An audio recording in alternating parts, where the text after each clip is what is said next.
Welcome back to GrandmaSims. Today is our mid-century kitchen. Today we're going to be working on our classic mid-century kitchen. Mid-century, everybody thinks, is just the 50s, 1950s. But it can actually range from late in the 1940s to early in the 1970s. So with our mid-century house, we're going to be covering that time period.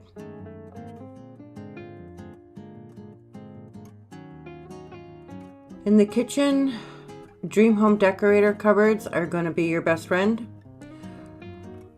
You can use any cupboards you want. The new base game cupboards are also very nice. But this classic corner piece with the glass and the shelves, that's something you would have seen in most kitchens. Also, the cabinets would have been vibrant colors, yellows, oranges, pinks, although pink was more prevalent in bathrooms, but bright yellows, that wonderful green. If you've ever been in an old house, you know what green I'm talking about. I went with a blue. These cabinets actually look like they would be those metal cabinets. I don't know if anybody remembers those or if you've ever seen pictures of those, but those metal cabinets with the plastic tops, with the plastic countertops, I don't know what they're called. These reminded me of those, so I'm going to go with those.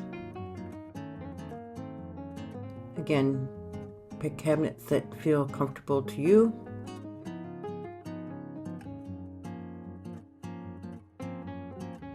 This kitchen is looking so far very mid-century with the color and the style.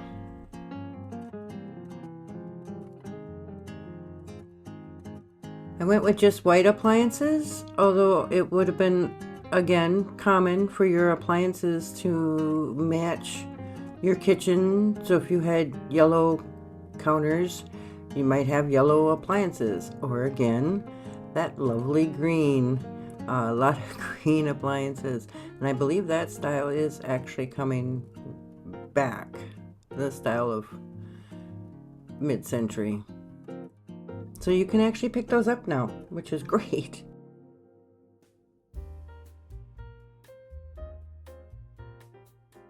For the floor in the kitchen, I was thinking of doing a checkerboard floor, and you will see that. It wouldn't have been uncommon, but I don't think it was as common in home kitchens as you might see in mid-century diners.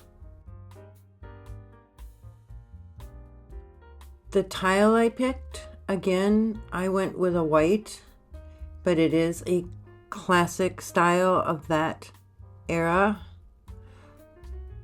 with that little round molding at the top of the tile, if you can see it there.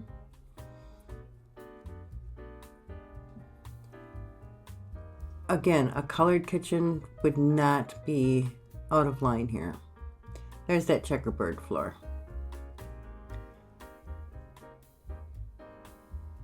When you have to play in The Sims, as long as I play in The Sims,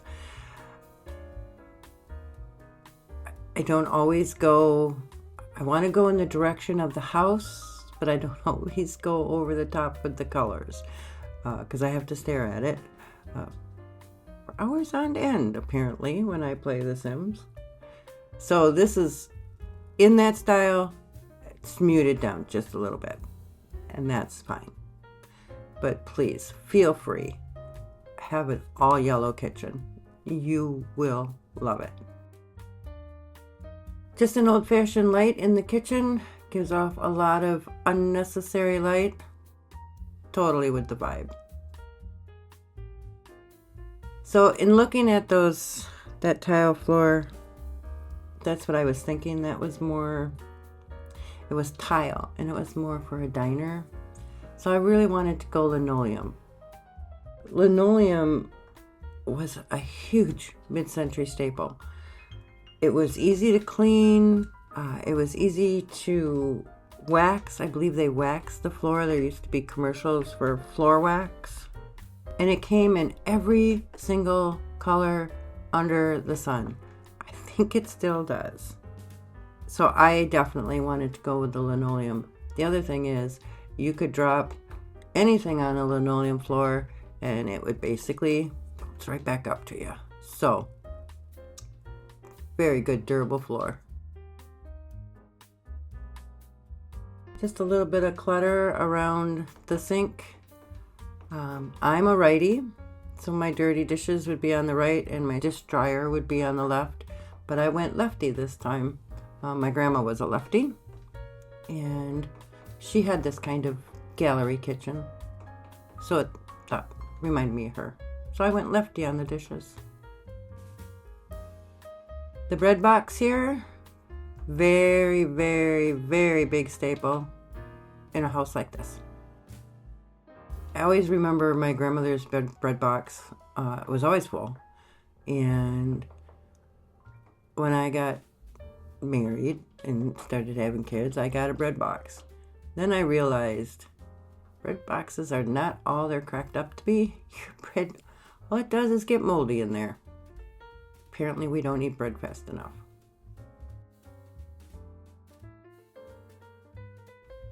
This little clutter item here that I'm putting on the counter also reminded me of my grandmother. She had this box of cards and paper and envelopes for writing, and she would sit and write letters to her friends, and cards and birthday cards and holiday cards, but she had this box and it was full of all her stuff and her stamps, and it sat in the kitchen, and that's how I remember it.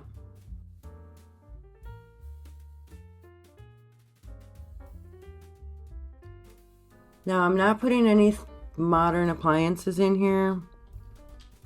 Like, there isn't going to be a microwave. There is going to be a coffee pot. But there isn't going to be anything in this house that they wouldn't have had in that era.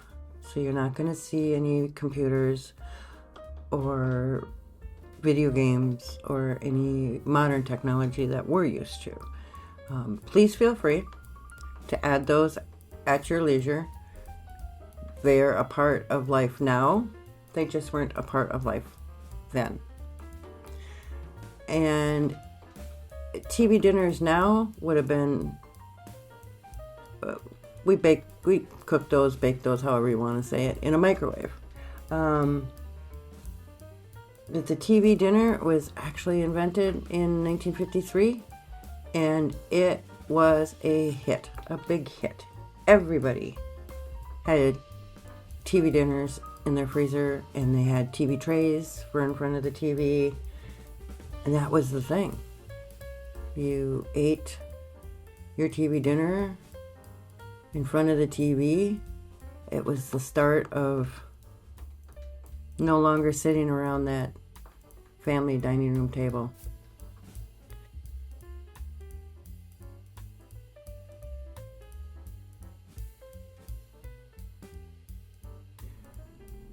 So here I'm struggling big time with the wall color. I really wanted to put it all the way through the kitchen and dining room. I tried making the floor a little bit. I didn't want the floor bigger. Then of course I deleted part of the house, and I tried that spandrel. That wasn't working for me. So now I'm just gonna move some things around. I really want to hide that line between the tile and the paneling. And even though there's a little bit of a line up there at the top, I'm okay with it. it worked out. Everything looks like it belongs in that room, so that's good. Put a little carpet down. Really wanted to use this carpet.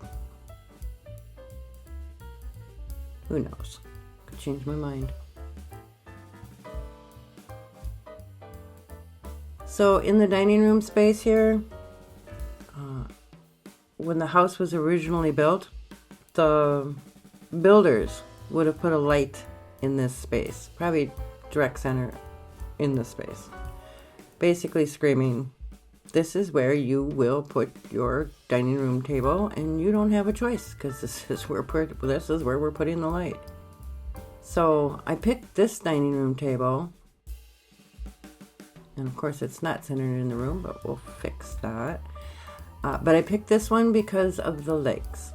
Classic mid-century legs, which is what we really wanted to go with.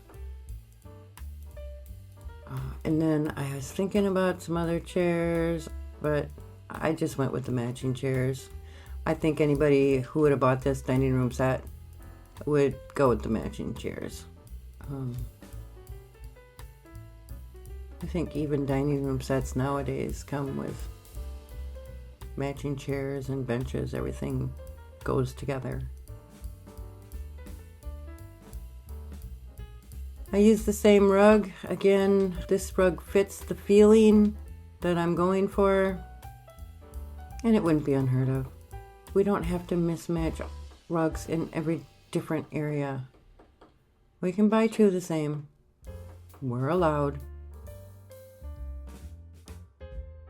So here's that light. Like I said, the builder would have put this smack dab in the middle of the room, and you have no choice. Here's your dining room table. This kitchen would have saw a lot of tang, would have saw a lot of deviled eggs being made. It would have smelled like that lemon floor wax. It would have been awesome. Cozy, comfy. And even though there is very minimal in this kitchen, if you look, I am not cluttering this up a lot. The bread box, the knives, the dish rack. I'm going to put a plant here in the corner. It's still comfortable. It's still cozy. It still fits the mood of the house, but in a minimalist way, which is perfect for this time period. So just a little plant in the corner, not a lot. Sims can move around freely. They won't get stuck. And of course, we're going to remember to put our bin in the kitchen right over here.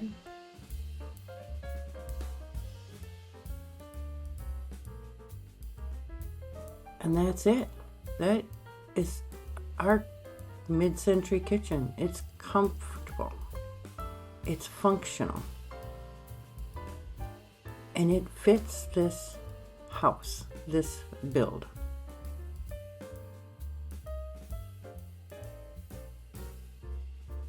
Now, please feel free to upload your version of it or share your version of it with me. If you went with all color, if you went with all yellow, or that lovely green that everybody had back then, I'd love to see it.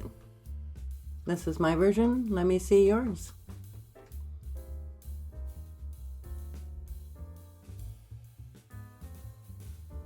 There we go. That's a start. So always remember, keep it creative, keep it cozy, and we'll see you next time.